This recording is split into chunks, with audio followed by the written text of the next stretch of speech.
Το ξέρεις πως αν κάθεσαι λάθος στα drums, όλα μετά είναι πιο δύσκολα?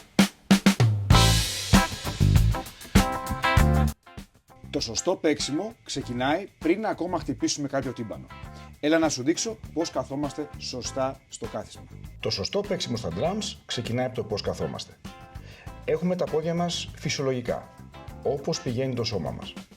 Καθόμαστε άνετα στη λεκάνη μας και δεν γέρνουμε ούτε δεξιά, ούτε αριστερά καθώς παίζουμε, αλλά δεν γέρνουμε και μπροστά ή πίσω. Πρέπει να έχουμε μια ισορροπημένη στάση.